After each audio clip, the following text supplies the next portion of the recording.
چڑھا ہوا ہے وہ نسخہ بھی سن لیں. جن پہ قرضے ہیں نا، جو تنگ دست ہیں، جو روز رکے بھیجتے ہیں دعاؤں کے کہ بڑی پریشانی ہے بڑی پریشانی ہے، وہ وظیفہ سنیں، وہ وظیفہ سنیں. ہمارے زمانے میں وظیفے لینے کا رواج نہیں، تویز لینے کا رواج ہے. لینا چاہیے، تویز بری چیز نہیں، اچھی چیز ہے، لیکن زیادہ کام برکت والا کیا ہے؟ اللہ اللہ کرنا. کیا کام ہے؟ سجدہ کرنا برکت والا کام ہے. حضرت عبداللہ بن جعفر طیار کہتے ہیں میں نے قرضہ لینا تھا زبیر بن عوام سے، وہ وصال کر گئے. میں ان کے بیٹے کے پاس گیا، عبداللہ بن زبیر کے پاس. میں نے کہا پیسے لینے تھے. کہا بالکل لینے ہیں. میرے ابا جی مجھے وصیت کر کے گئے، لکھ کے گئے کہ یہ پیسے دینے، اور وہ یہ لکھ کے گئے ہیں. میں زندگی بھر کوشش کرتا رہا ہوں، ادا نہیں ہو سکے. بیٹا تیری ذمہ داری ہے میرے قرضے ادا کرنا. عبداللہ بن زبیر رضی اللہ تعالیٰ عنہ کہنے لگے میں انشاءاللہ آپ کی رقم دے دوں گا. تو عبداللہ بن جعفر طیار کہنے لگے بھائی ہم دونوں آپس میں ہیں، کوئی شے نہیں چھوڑ کے گئے آپ کے ابا جی، کوئی چیز نہیں. توجہ ہے میری بات پر؟ یہ صحابہ کا ذرا انداز دیکھیے گا بندگی کا، کوئی چیز نہیں چھوڑی. تو حضرت زبیر بن عوام کہنے لگے ایک زمین کا ٹکڑا ہے وہ بھی بنجر ہے، اس میں بھی کوئی کھیتی نہیں اگتی، سبزہ نہیں ہوتا، بنجر ہے، پانی کوئی نہیں، اور وہ اتنی خشک ریتلی زمین ہے کہ بڑا مشکل کام ہے وہاں سیراب کرنا، بے آباد زمین ہے. حضرت سیدنا عبداللہ بن جعفر کہنے لگے تو اس طرح کر، وہ مجھے ساری نہ دے، اس میں سے تھوڑی سی مجھے دے دے، میں 10 لاکھ دینار کے عوض وہی رکھ لیتا، تیرے باپ کا قرضہ ادا ہو گیا، دے تو صحیح. انہوں نے کہا کیا کریں گے، وہ تو کسی کام کی نہیں، چند کوڑیوں کی بھی نہیں، فرمایا مجھے دے دو، میں جانوں اور میرا کام جانے. او بھائی یہ تھے بندگی والے لوگ، یہ تھے جن کا رب سے رشتہ ہے، جنہوں نے حضور کے صلی اللہ علیہ وسلم کے پاس بیٹھ کر بندگی سیکھی تھی. کہتے زمین کا ٹکڑا لے لیا، بنجر بے آباد ریتلی زمین. جب میرے حصے میں آئی پہلے دن اپنے غلام سے کہنے لگے جو جگہ تجھے زیادہ سخت لگتی ہے نا وہاں میرا مصلی بچھا دے، جو تجھے زیادہ بنجر بے آباد لگتی ہے وہاں مصلی بچھا. غلام نے مصلی بچھایا تو عبداللہ بن جعفر نے اللہ اکبر کہہ کے نیت باندھی. یہ حضرت جعفر طیار کے بیٹے ہیں، حضرت علی کے بھتیجے، انہوں نے نیت باندھی، نماز کی، سر سجدے میں رکھا، رونے لگے، کہنے لگے اللہ میں بھی تیرا بندہ اور جس سے لینے تھے وہ بھی تیرا بندہ، خدا بندہ ہمارے درمیان مہربانی فرما، کرم نوازی کر، رحمت کا فیصلہ فرما. اتنا روئے کہ مصلی بھیگ گیا. کہتے اتنا تڑپ رہے تھے کہ صحابہ اکٹھے ہو گئے ان کے گرد، مصلی بھیگ گیا. جب بھیگا ہوا مصلی نماز مکمل کر کے اٹھایا نا، کہتے مصلی اٹھایا تو نیچے سے اللہ نے پانی کا چشمہ جاری فرما دیا، اللہ نے پانی کا چشمہ جاری کر دیا. فرمایا بناؤ حوض، کرو کھیتیاں سیراب. فرماتے ہیں جہاں ایک درخت نہیں اگتا تھا اللہ نے پورا باغ اگا دیا، جہاں ایک پھل نہیں ہوتا تھا وہاں عالی شان پھل لگ گئے، قرضے بھی ادا ہوئے. حضرت زبیر بن عوام کے بچوں کے پاس مال دولت بھی بچ گیا. لوگ جب کہتے ہیں یہ ساری کس چیز کی برکت ہے، اور فرماتے ہیں یہ ساری سجدوں کی برکت ہے، یہ رب کی بندگی کی برکت ہے، یہ اس کی بارگاہ میں نماز پڑھنے کی. مسلمان توجہ نہیں کرتا، توجہ نہیں. جاگ رہے ہیں آپ حضرات؟ یہاں کوئی حکومت اعلان کرے نا کہ ہر نماز کے بعد 500 روپیہ، کتنا جی؟ میرے خیال کسی بھی نہیں ہونا مسجد.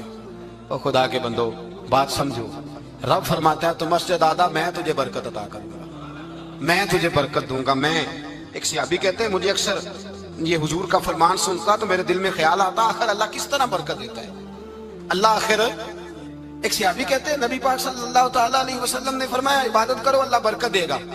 میرے دل کے اندر خیال آیا کس طرح، آخر اللہ کس طرح سے نوازتا ہے، اعلان کیا ہے. کہتے میں یہ بات سوچ کے نا تو مجھے قضائے حاجت کی حاجت ہوئی.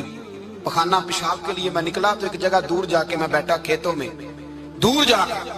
کہتے میں پیشاب کر رہا تھا تو ایک چوہا اپنے بل سے نکلا اور ایک ہیرا میرے پاس رکھ گیا. میں پیشاب کر رہا ہوں. کہتے پھر گیا اندر تو ایک ہیرا اور رکھ گیا، پھر گیا تو پھر رکھ گیا، پھر گیا تو پھر رکھ گیا. کہتے 15 ہیرے چھوڑ گیا.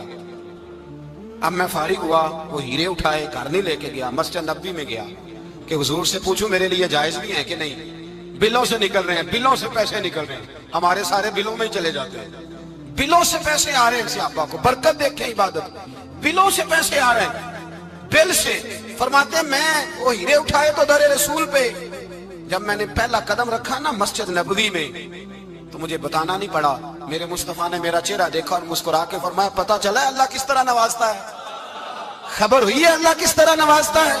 فرمایا رب کی بارگاہ میں جھکے رہو، وہ تمہیں وہاں سے دے گا تمہارا گمان بھی نہیں گیا ہوگا. اس کے حضور تو آؤ، اس کی جانب تو توجہ کرو. بندگی کی اپنی ایک لذت ہے، سجدے کا اپنا ایک ذائقہ ہے۔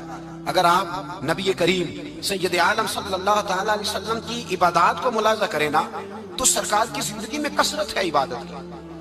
اعلان نبوت سے پہلے کتنے کتنے مہینے حضور غار حرا میں عبادت کرتے تھے، تنے تنہا۔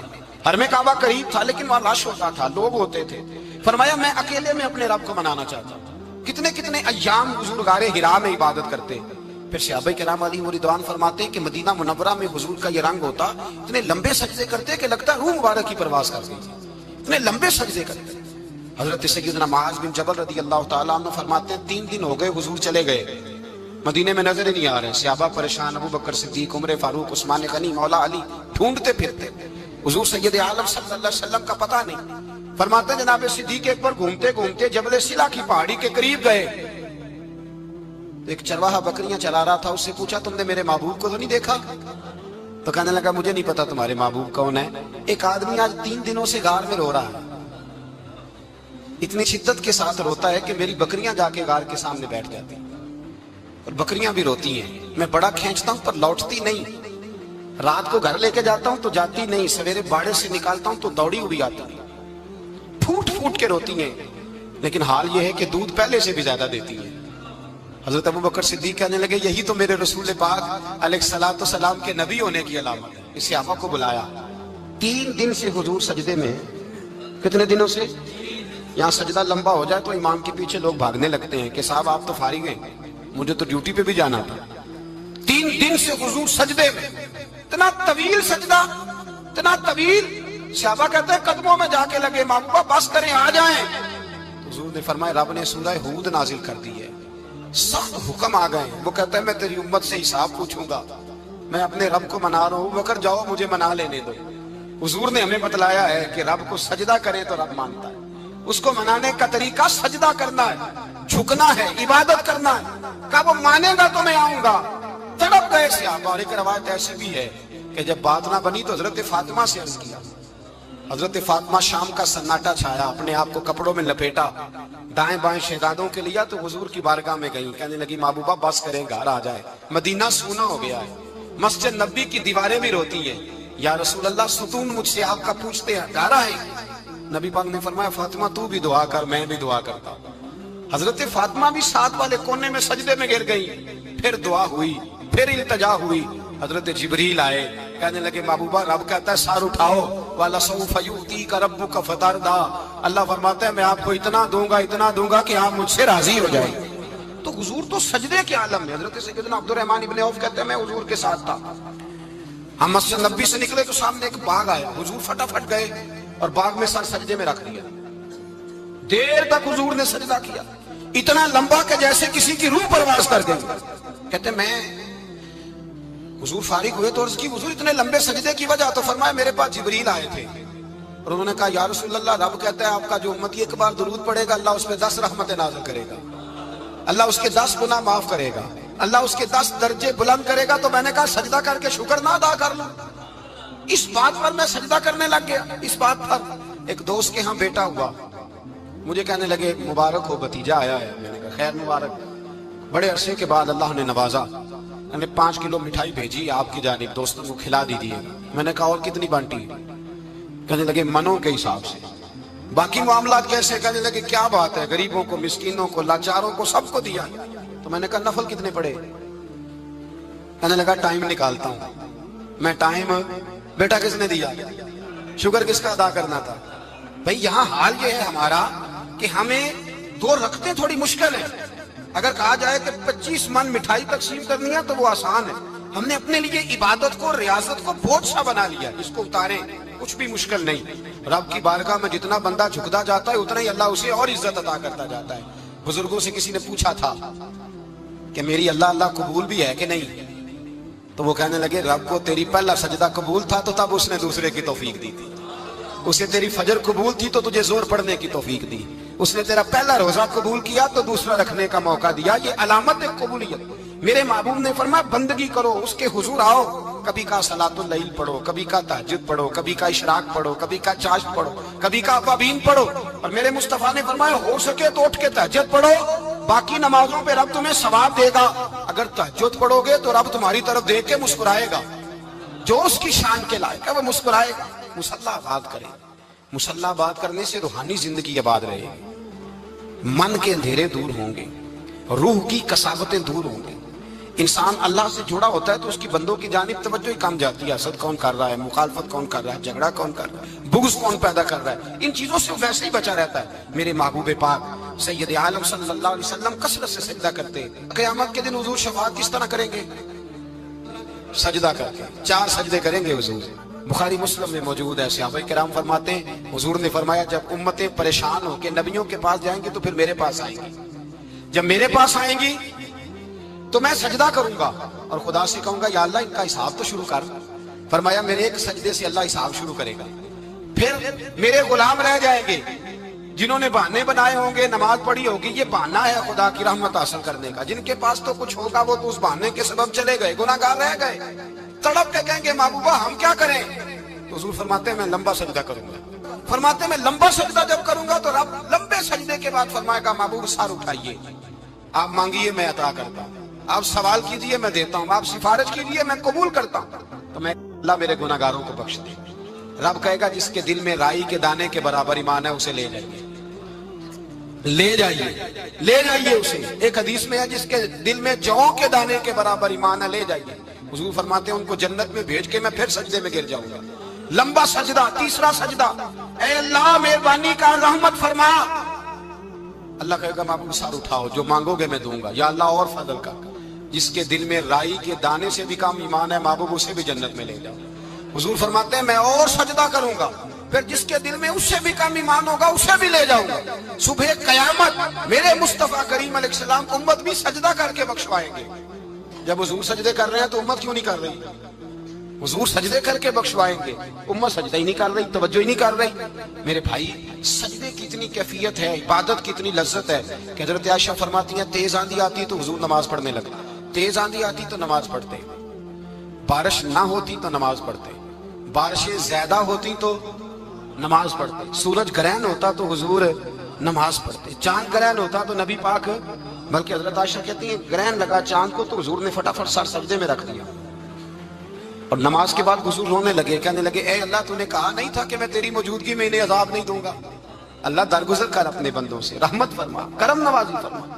فرمایا ہر موقع پر حضور نماز پڑھتے۔ سید عائشہ صدیقہ فرماتی ہیں کبھی کبھی میرے بسترے نور میں حضور ہوتے، فرماتے ابو بکر کی بیٹی تو اجازت دے تو رب کو راضی نہ کر لوں؟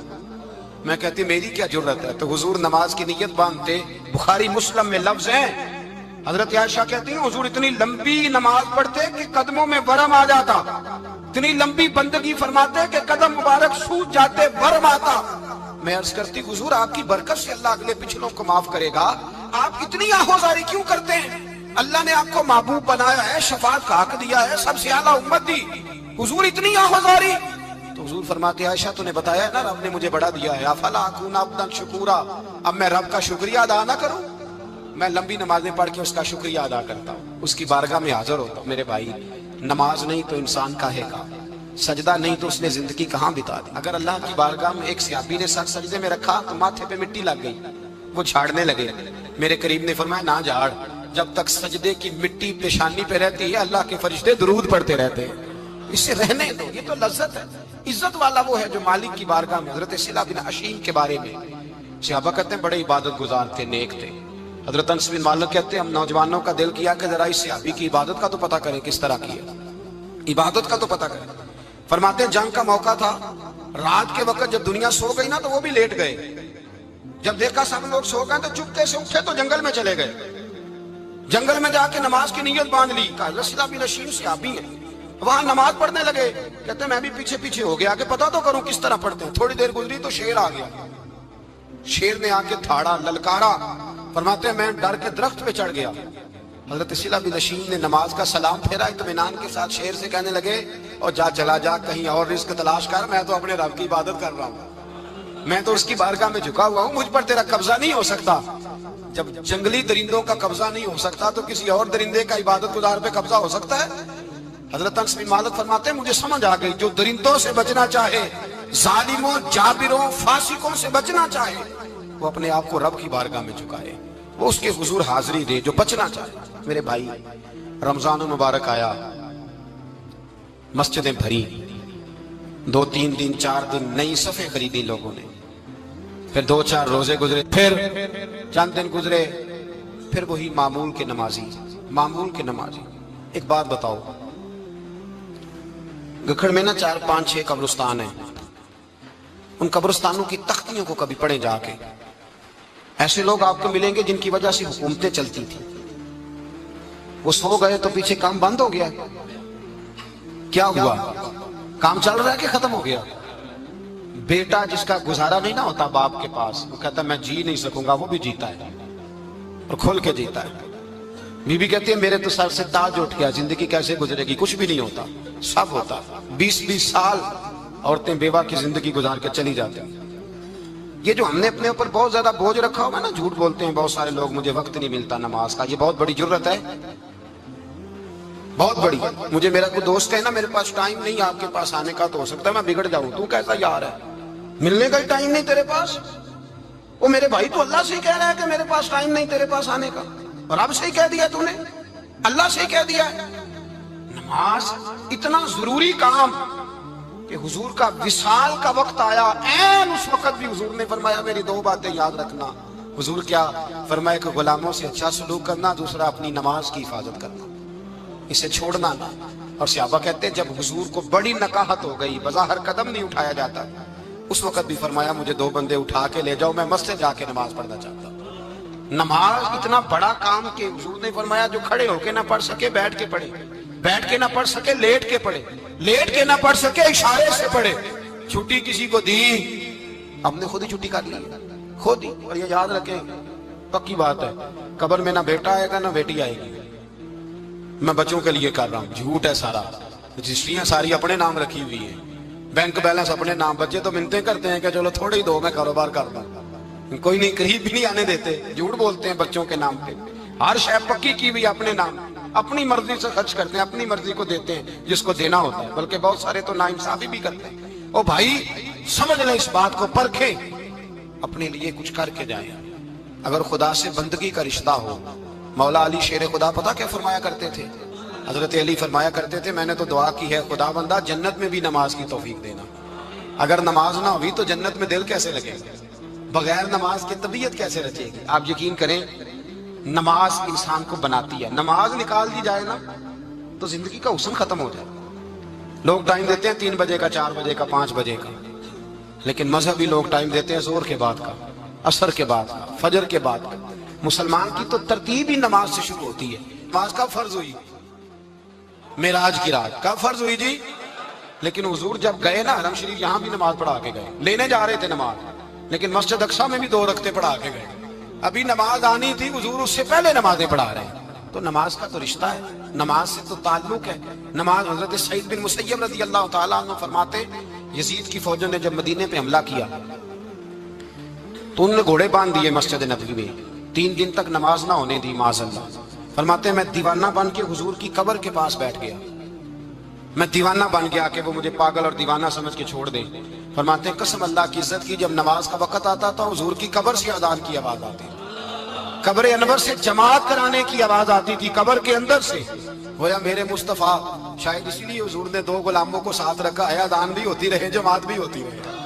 حضور تو اندر بھی جماعتیں کرا رہے ہو بھائی، وہاں بھی جماعتیں ہو رہی ہیں، اور تو یہاں نماز نہیں پڑھ رہا اور بہانہ بنا کے کھڑا ہے بہانہ بنا کے۔ نہ ایسا کر، وہ بھی جتنا وقت ملے مسجد میں جا کے گزارے، قرآن شریف کے ساتھ گزارے، ذکر کے ساتھ گزارے۔